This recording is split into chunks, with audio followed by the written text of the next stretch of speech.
Hello out there to you. In this video, we're going to use Desmos graphing calculator. You can do this with any graphing calculator to find the monopoly optimal price and quantity. So we've got this problem here. Here's our demand function. Now, when you put it in a graphing calculator, you need to tell it that instead of using P, we want to actually use Y, because the price is what's on the Y-axis, okay? And then for Q, we're going to use X instead.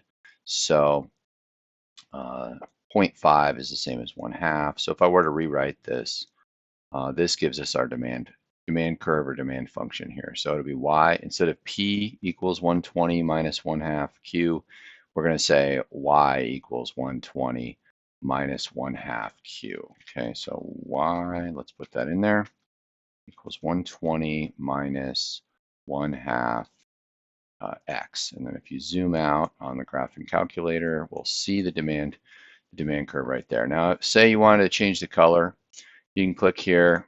What I did was I clicked, I'm in the function here, I hit this little gear, and then you click that color right there. You can change it to blue or black or whatever.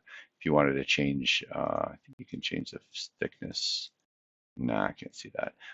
You want to change a dotted line, whatever. There you go. Okay, so that's our demand curve. We need that because we need to know what the price is. Then we're going to plug in marginal cost. So since marginal cost is like a price, we're going to use Y for that.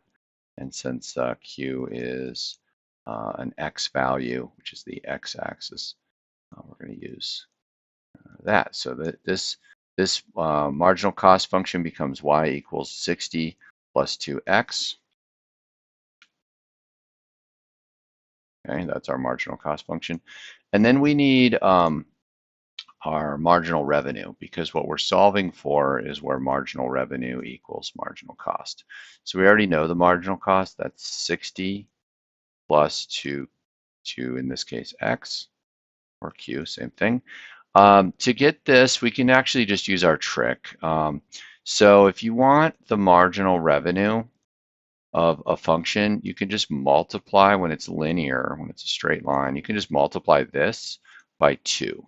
So your marginal revenue becomes 120 minus 1/2 times 2, which is 1.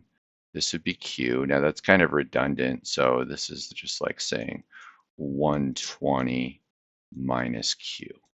Okay, and then we're going to substitute for our graphing calculator purposes that the marginal revenue would be Y equals 120 minus Q. Okay, so 120 minus Q, or X rather. Did I say Q? I meant to say X.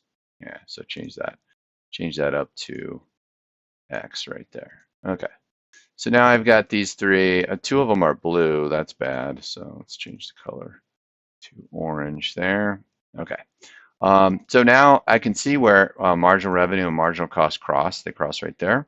So they cross at a quantity of 20.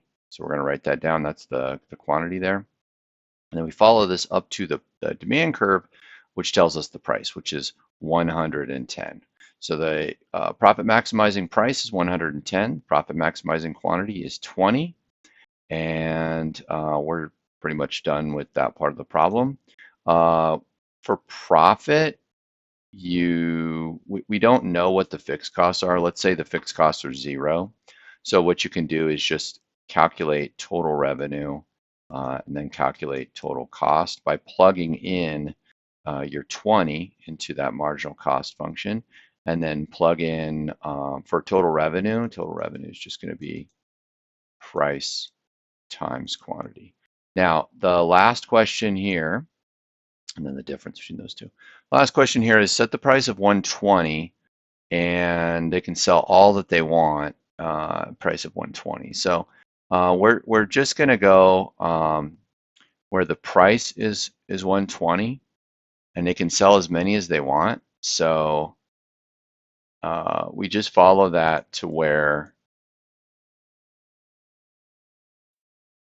so any and all of its output at 120. Well, that is the start of the demand curve. So there's kind of two answers I could see here. One answer would be that they'd sell 0 because that's the beginning of the demand curve. But since it says they could buy as many as they want, you could put a function here of 120, and they would just keep selling them up until price equals marginal cost.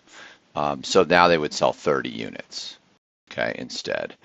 So you can see that by just putting price equals 120 or y equals 120. So really easy, just substitute y whenever there's a price and substitute x whenever there's a quantity.